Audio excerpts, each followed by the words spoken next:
Namo Bhagavate Vasudevaya.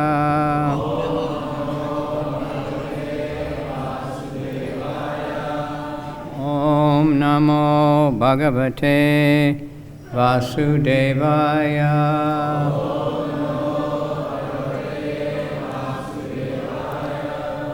Srimad Bhagavatam, 6th Canto, Chapter 2, text number 26.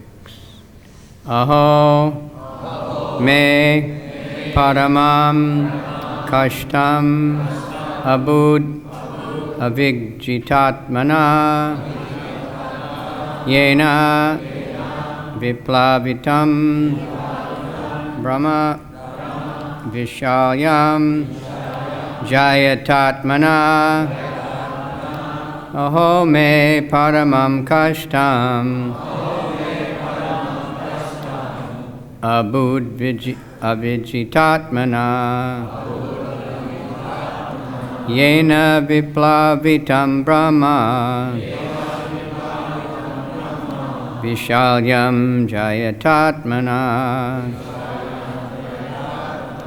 Aho me paramam kashtam abud avijitatmana yena viplavitam brahma vishalyam jayatatmana. Aho me paramam kashtam abud avijitatmana yena viplavitam brahma vishalyam jayatatmana.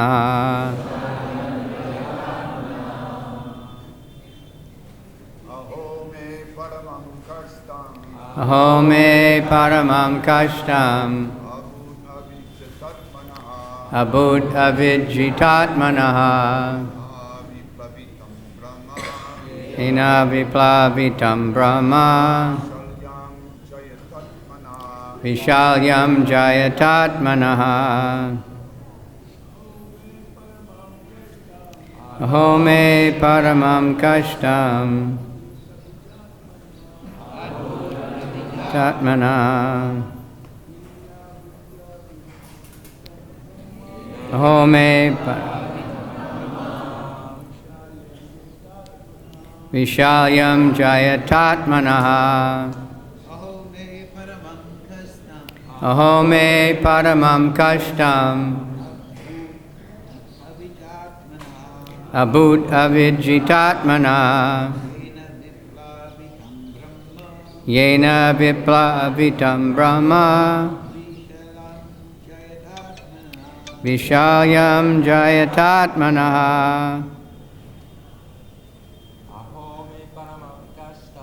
Aho me paramam kashtam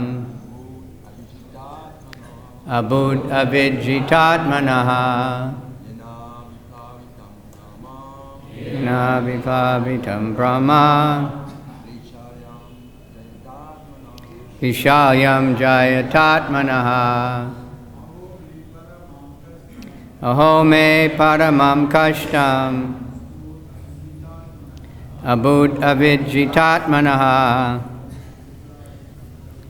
yena viplavitam brahma vishalyam jayatatmana. Aho me paramam kashtam abud avijitatmana yena viplavitam brahma vishalyam jayatatmana.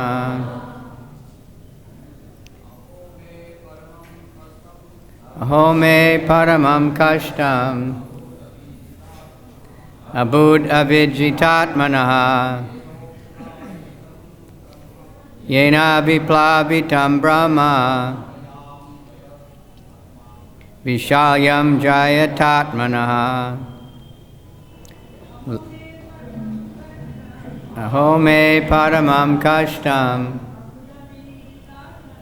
abud avijitatmana Yena viplavitam Brahma Vishalyam Jayatatmanaha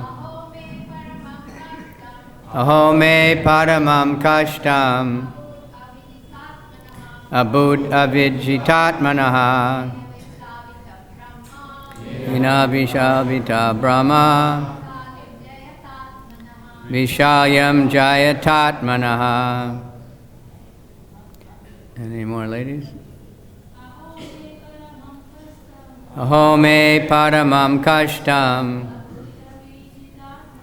Abhut avijitatmanaha Yena viplavitam Brahma Vishalyam Jayatatmanaha. Very good. Aho me paramam kashtam Abhut avijitatmanaha Yena viplavitam Brahma Vishalyam Jayatatmanaha.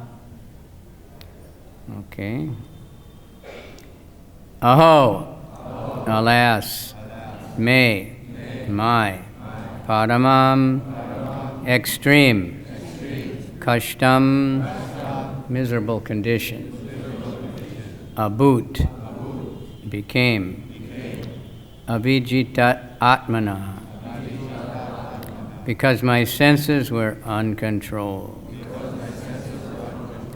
Yena, by which, viplavitam, destroyed, Brahma, all my Brahminical qualifications, Vishalyam, through a Shudrani, a maid servant, Jayata, being born, Atmana, by me.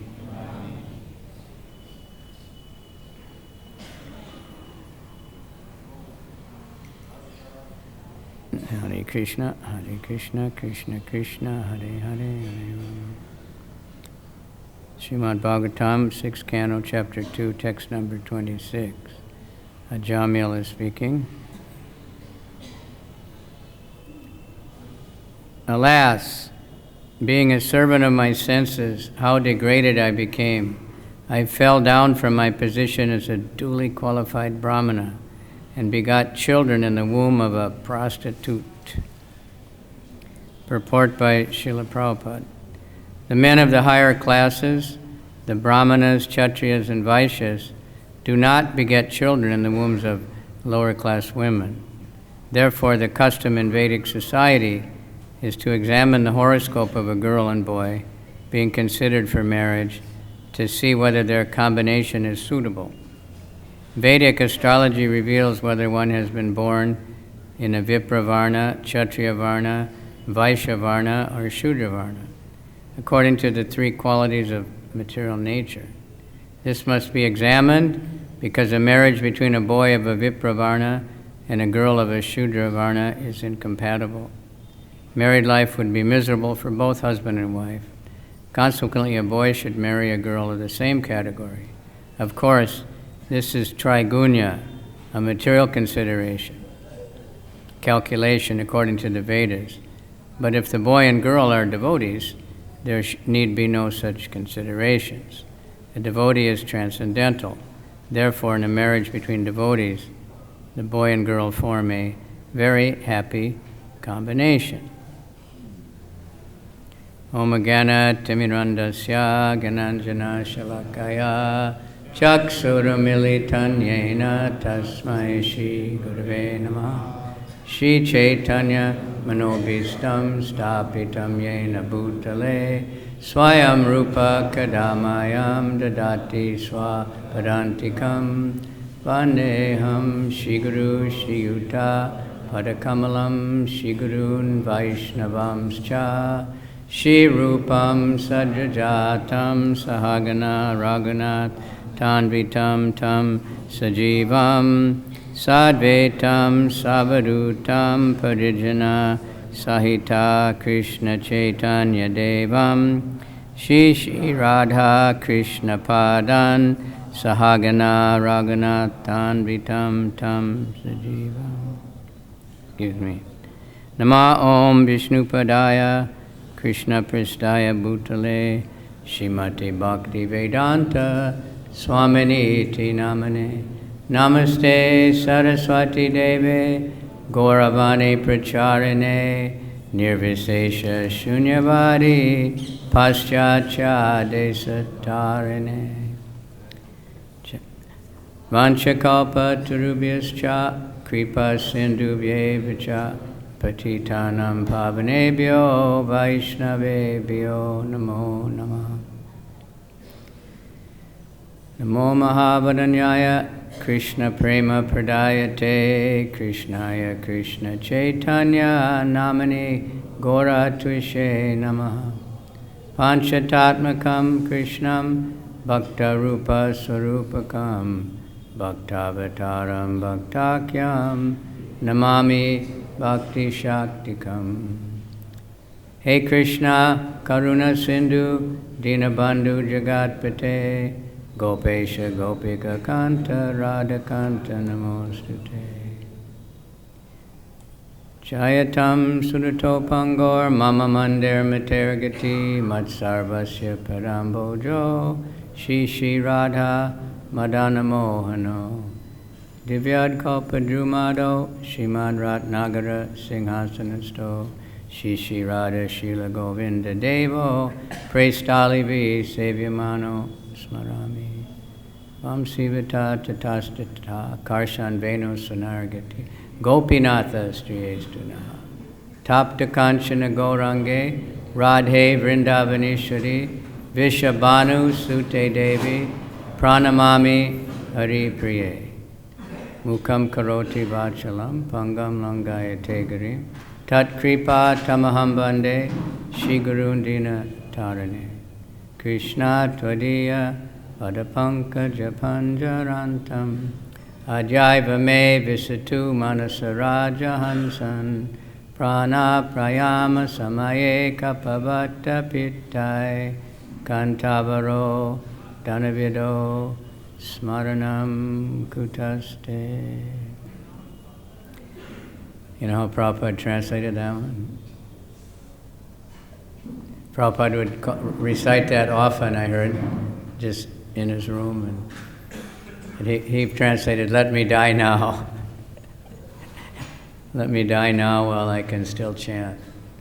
Before, everything goes all haywire. Maybe I will. So literally it says, let my mind, be absorbed in the lotus feet of the Lord and everything. But Prabhupada was, let me die now. He said it with great feeling also. Meaning die thinking of Krishna. And then if we're thinking of Krishna practicing, then we'll think of Krishna at the time of death. That's the point. That we're preparing, for that. The most amazing thing that Yudhisthira, when Yamaraj asked Yudhisthira, what's the most amazing thing? And he said, Ahani Ahani Bhutani Ahoyad Yamalaya. Everyone has died throughout history. Everyone died except Vyasadeva and a few others, right? Muchikunda, or a few of those. But everyone died, but everyone is thinking, I won't die. Now, most people would admit, I'm going to die, but I've heard that even life insurance salesmen, they have a hard time because people don't want to think about that. No, I don't have to worry, but that's come later, Somehow the doctors are going to save me from it, or something's going to happen. But devotees are preparing. They don't want to waste their life, and we don't want to think that in my next life, at the end of life, I'll enjoy now, and then at the end of life, I'll suddenly remember Krishna again. It's not necessarily going to happen like that. We remember what we've been practicing. So we come to Vrindavan to practice chanting and serving devotees, serving the holy Dham, remembering Krishna, hearing and chanting especially. Gargamuni Prabhu was outside with his Prabhupada lectures, and just when I walked up, he said, Prabhupada just said, Vrindavan is for hearing, not for seeing. Not for sightseeing, just get in the car and take a parikrama, right? Stop for a few snacks. And it's better than other places, but the real thing is to hear. So we come and, Prabhupada made this society, made the temple. He wanted us to go on parikrama to hear about Krishna, to hear, the Bhagavatam. Wanted to have classes all day, So he made all these books. He worked so hard to reveal Krishna to us. And he did the artwork. Gargamuni Prabhu was saying, Prabhupada is the artist. He's telling people he has a CD with all the artwork, And it's literally a fact. Prabhupada to tell the artist in detail what to paint, because the first paintings, they never knew anything. They never read any. He wrote down the pastimes and gave them to the artist before the Krishna book ever came out even. They had to make the paintings first. So they weren't familiar with, but then Prabhupada would say, paint this pastime, and they'd make a sketch, and then he would tell them exactly how to paint Krishna, everything. For Radharani deity here, Prabhupada posed. They asked him how should Radharani be, and Prabhupada posed, held his hands. And for that famous painting of Lord Nrsingadev also, Prabhupada posed. He was a model, he was a designer, he was everything. So we owe, so much to him.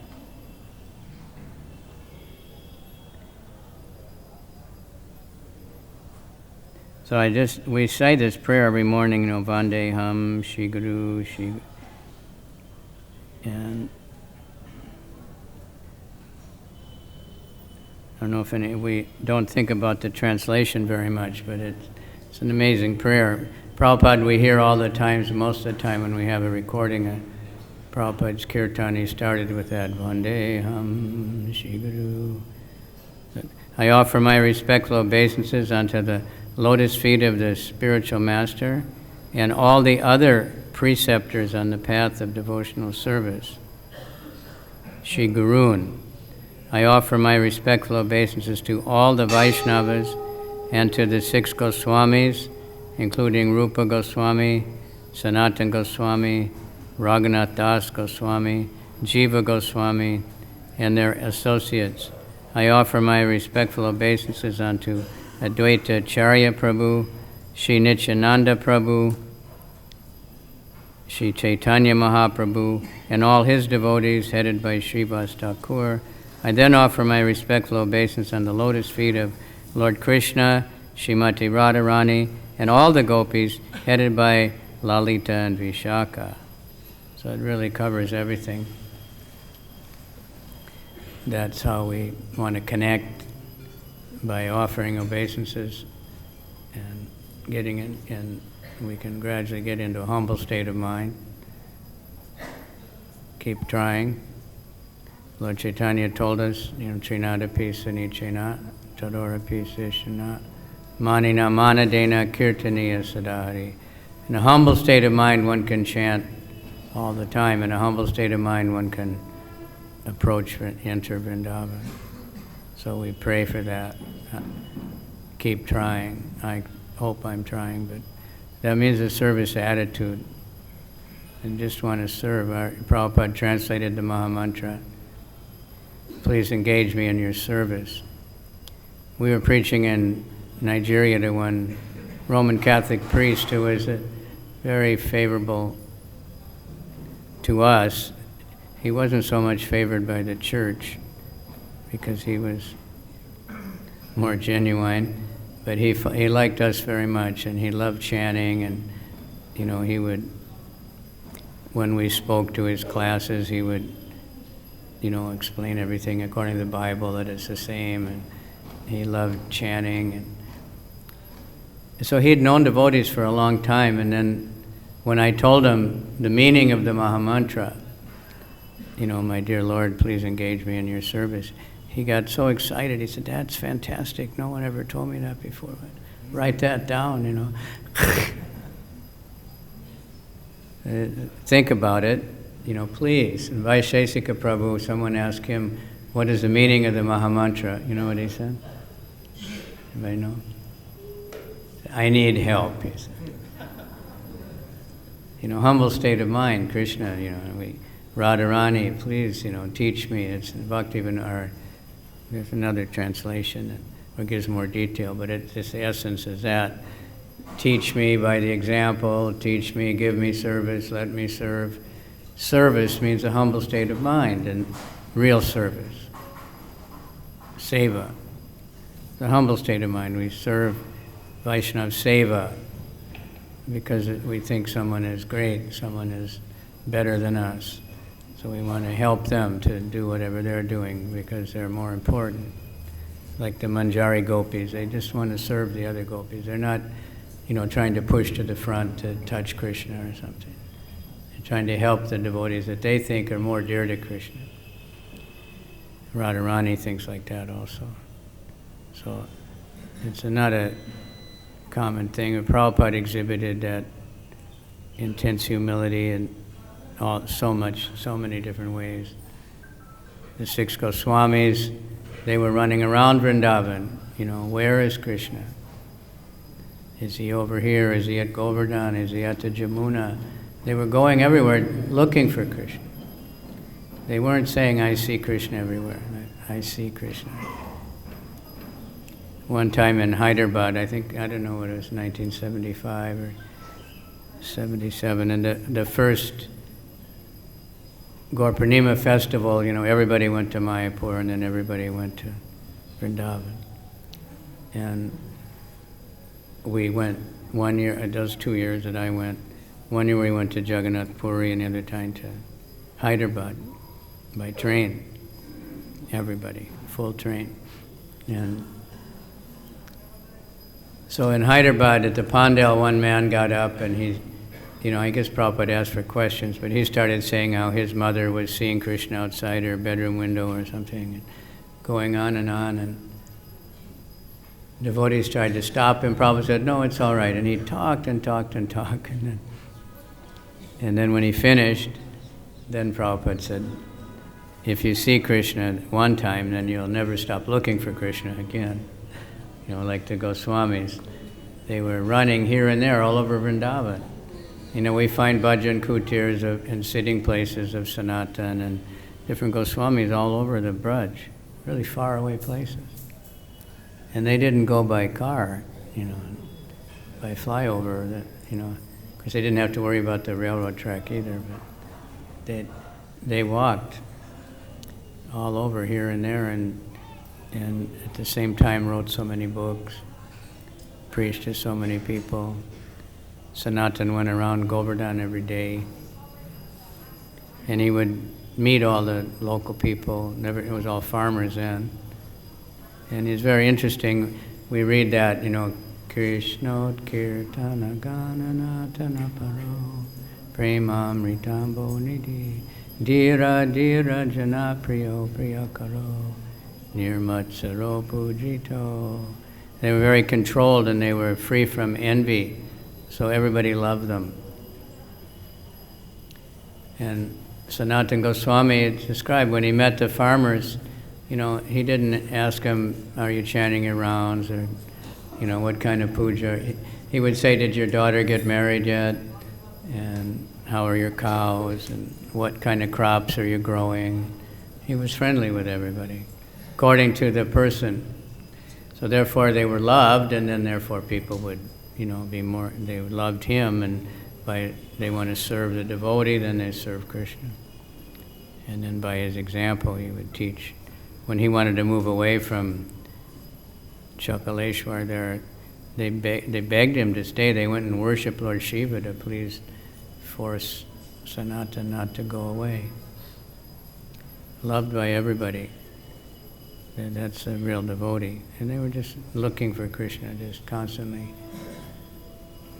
Even though they had Krishna, always chanting, but trying to find Krishna more. So this part of the Srimad Bhagavatam, Ajamil, chapter 2, Prabhupada told the BBT that I think the first canto should always be in print for distribution, and sixth canto, part 1. Because he said anybody by reading this Ajamil story, they would get faith in chanting the holy name, and then they would want to chant. So generally, at least in American BBT, they try to keep that because that's where he gave that instruction. So Ajamil here is after, he didn't die, and then he realized, and then he gave up everything and he went off to a holy place and perfected his life. He was born in a very good Brahmin family. He was a very good Brahmana boy. It's described that he didn't have to be told to do anything like service. He wanted to. And then he had old parents. He was taking care of them. He had a nice wife. But then he saw this Sudra and Sudrani publicly embracing and in the way they do, like which now is everywhere, right? You have to be deaf, dumb, and blind to miss it. So we had to take shelter of Krishna, but at that time it was very rare. In his town, Kanauj, which is now Kanpur, so he got agitated, he got attracted to that Sudra girl, and he ended up marrying her, and to support her, he was a big criminal, gambling, stealing, just became the most sinful man in the world at that time,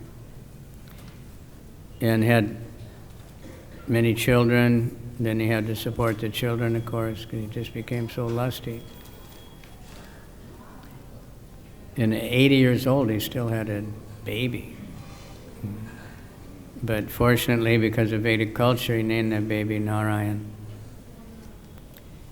Like devotees now in India, more devotees name their children names of Krishna than normal Indian people sometimes don't.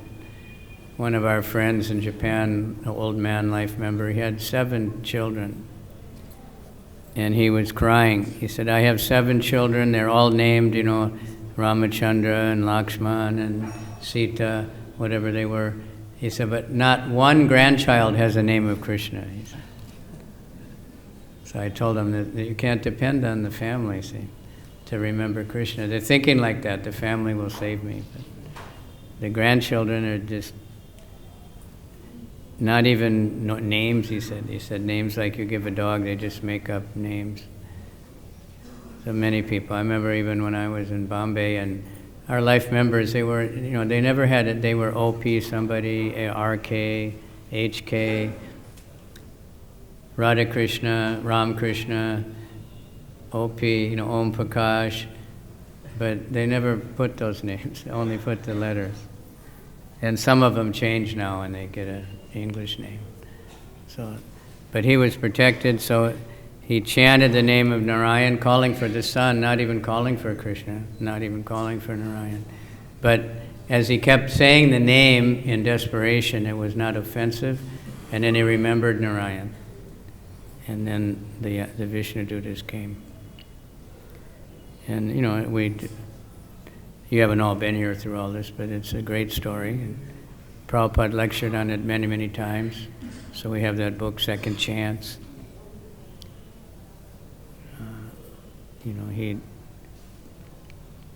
He got another chance because at that desperate time when he was going to die, because of his early conditioning, he remembered. Now, many of us, at least the older ones, when Sarabhi Prabhu was here at the opening, he was saying how he had met a lot of young devotees, and said they come from such pious families, and they have, devotee families, and they have such great fortune. He's saying Prabhupada pulled all of us from the trash can, and somehow or other engaged us. So he was saying how he thinks things are, going to go really good. But we have to be very, very careful, because our early conditioning is not Krishna, the old guys. And if we fall back and start remembering, what we were, that's not very good. We want to remember Krishna, so we have to practice, revealing the mind, talking about the good things, talking about how much we like Krishna, or what we like anyway, how good the prasadam was, or how beautiful the deities are. Revealing the mind in confidence. It's not only spilling out all the trash and making everybody hear about that all the time. That's not really what it's all about. Some groups do that. I heard one Mayavadi group, their advanced course where they pay thousands of dollars. They just sit around the table and discuss all the garbage in their mind. But they don't get it out by doing that. You get it out by cleaning the mind, by chanting the holy name. Just like the body now, detox is a very big thing, right? Everywhere you see detox program, detox tea, detox this, detox that. Everybody's toxic, but they don't say they keep taking toxin and then they want to counteract. Bhoga, Tyaga, that's called. You enjoy and then you give it up. Then after you give it up, you get a little recover again. Try again. This time I'll be able to enjoy without overdoing it. This time I'll stop drinking just at the right time, and I won't get a hangover, right? I won't get, smash my car or something, but it can happen. So we have to clean. So the body, we have panch karma, that's a detox, the real thing. You clean the poison out of the body. The blood, the intestines, they all get clogged up. But the mind also gets clogged up. But there, the medicine is what? Kirtan is the medicine. To clean the mind is kirtan, that's the detox. Hare Krishna, Krishna Krishna, Hare Hare, Hare Rama, Rama Rama, Hare Hare. So we have to be very grateful that we have this great mantra, the Maha Mantra, given to us, of course, Golokara Premadana, Harinama Sankirtana. It says that Lord Nityananda brought the Maha Mantra from Goloka. The Maha Mantra was around before Lord Chaitanya, but it wasn't, like in previous ages, it wasn't the process of the age, the specific process. In Kali Yuga, the chanting the holy name is you get more benefit than doing all the other yagyas or whatever people did in previous ages. The Maha Mantra, even at the time of Lord Chaitanya, he started giving the Maha Mantra freely to everyone. And that hadn't been done before. I don't know if you're interested, but I had a friend in Israel who was a Kabbalah rabbi. You say Rabbi.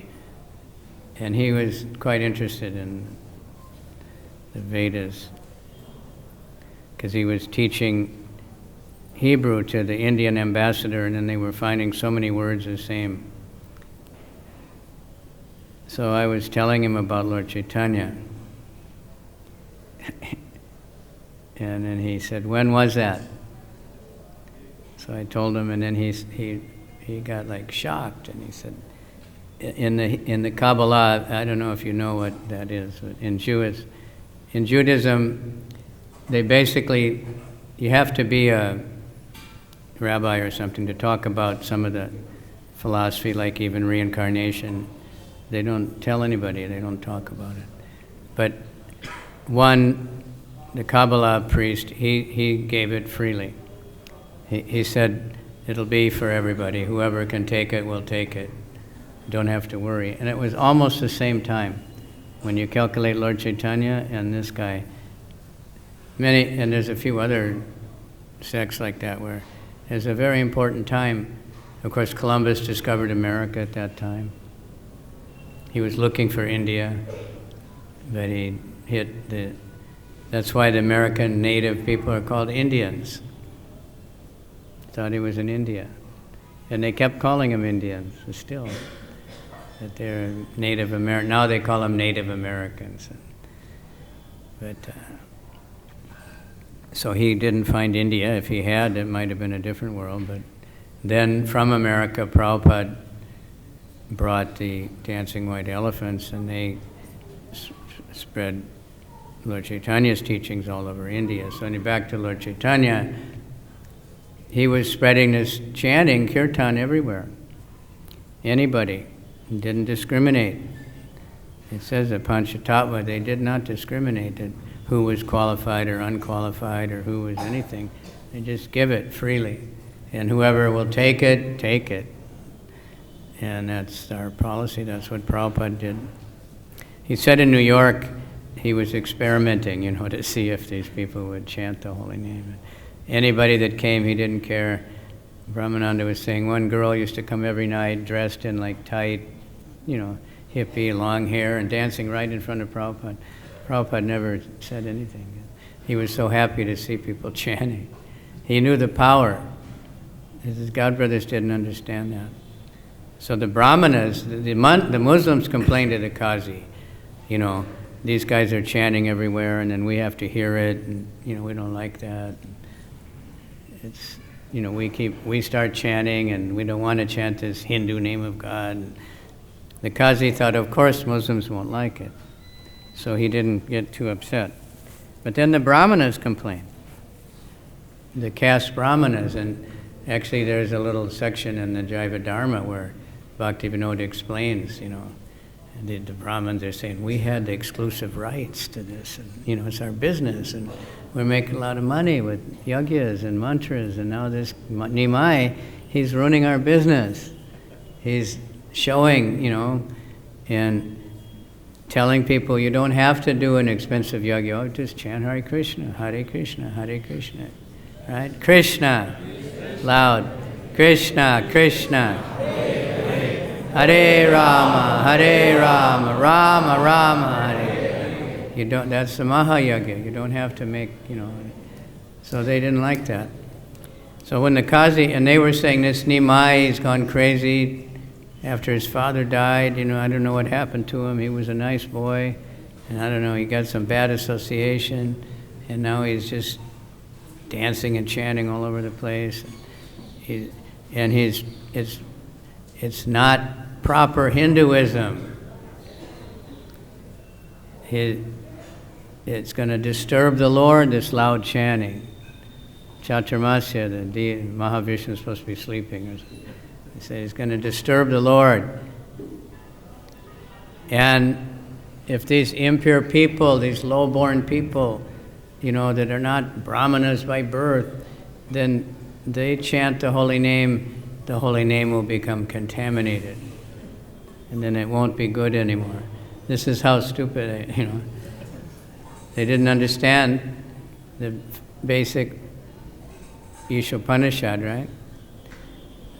How does that go? Ishavasyam idam sarvam yat kincha jagat. What's the one? It's pure.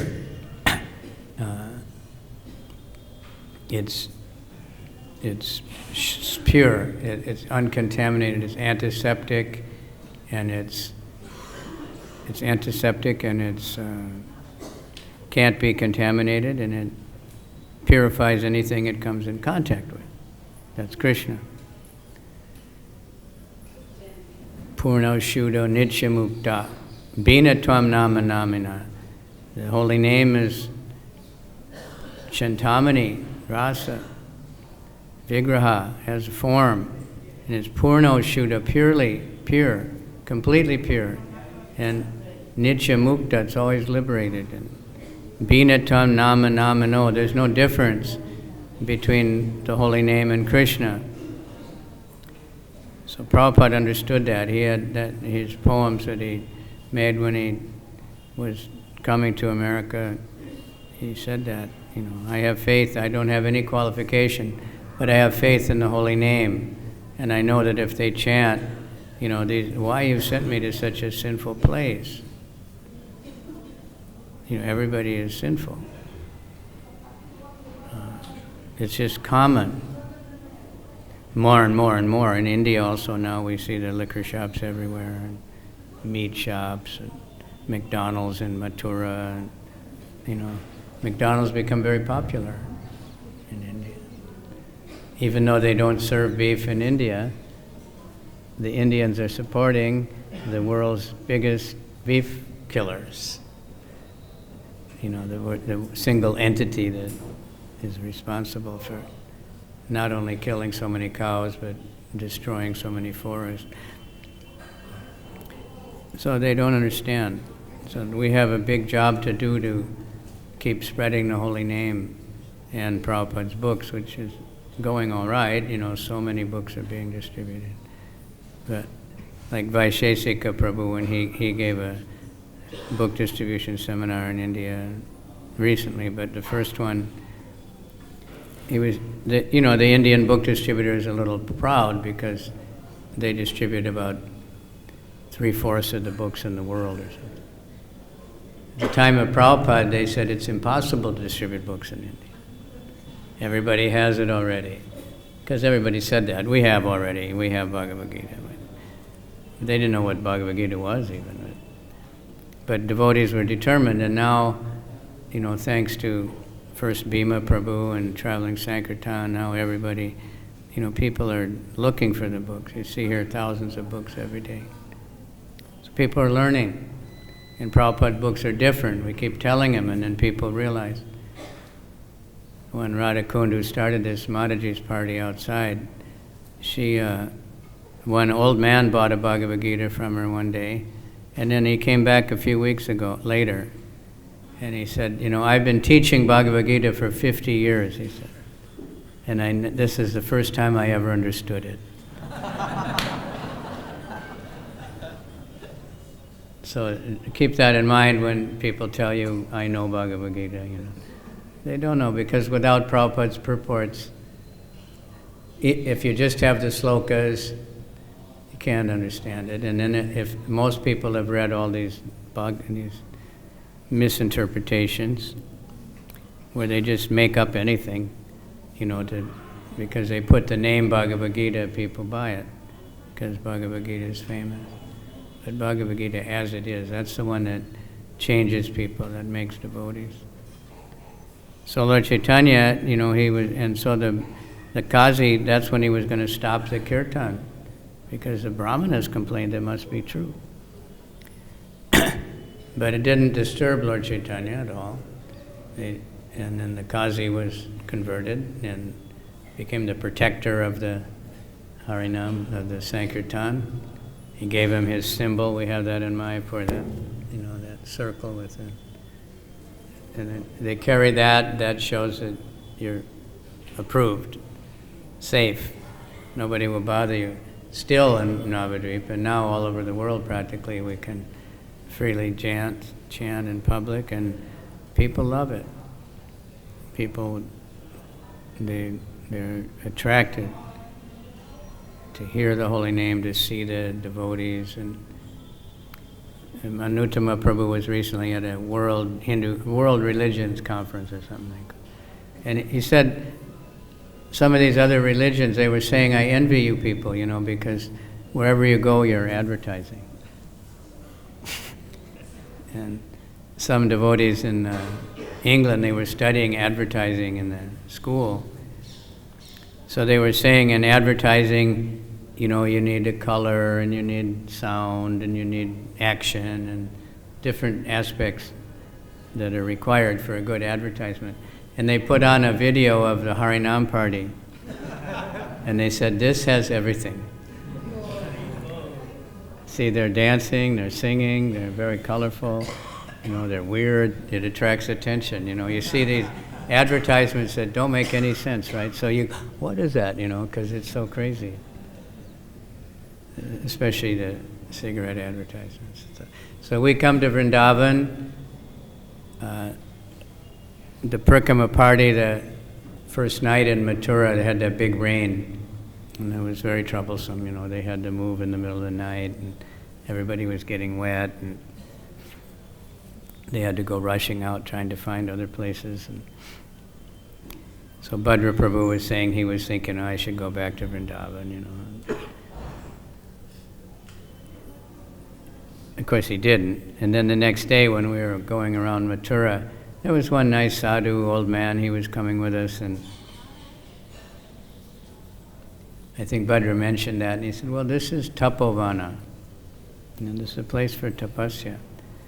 At that point, we were right at Dhruva, where Dhruva met Narada Muni, you know. And then it is tapasya at Mahavan, a different place.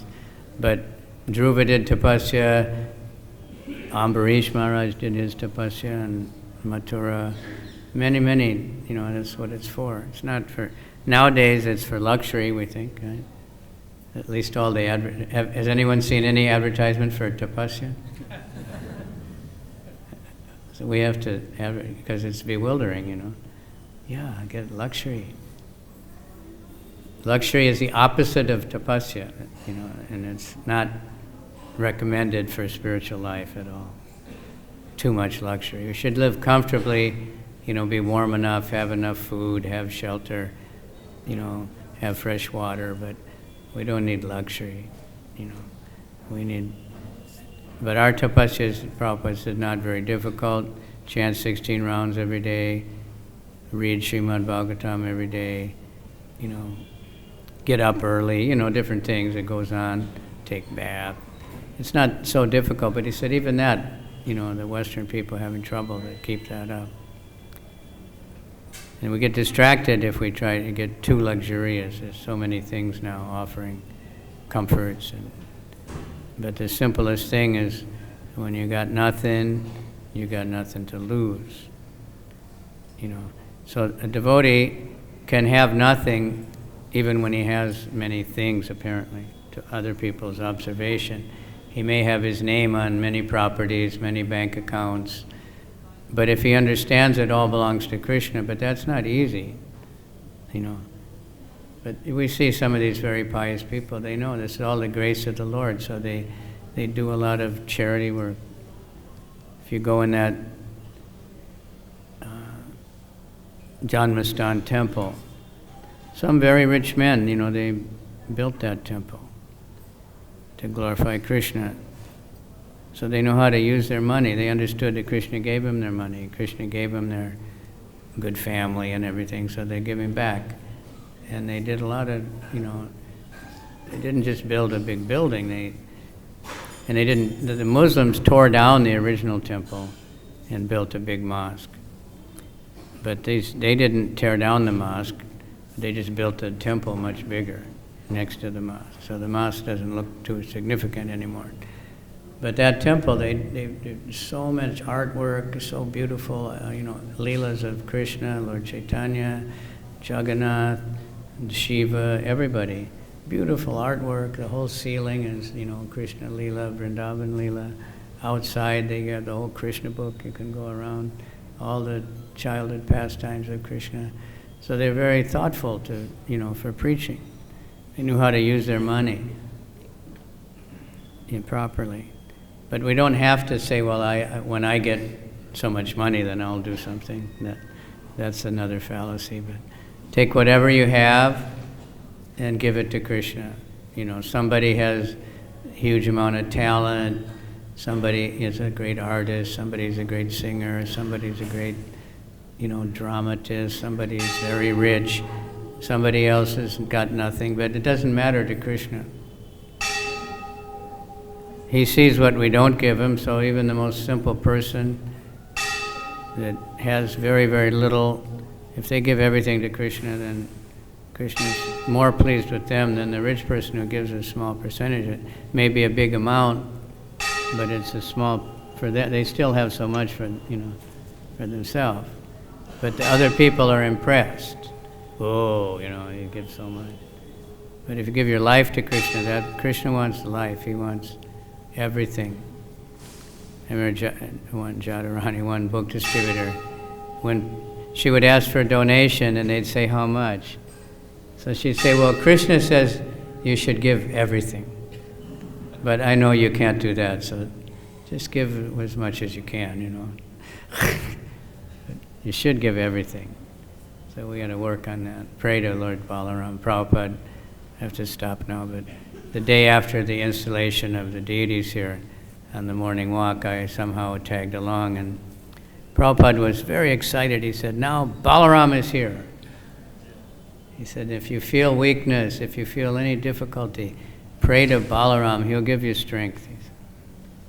So we'll leave it with that. Pray to Lord Balaram. We see everybody praying to Radha and Krishna, but in order to approach Radha and Krishna, we have to approach Lord Nityananda, and Lord Nityananda is Balaram, and Balaram will give us the strength to really give everything to Krishna, and have faith, and that Krishna will take care of us.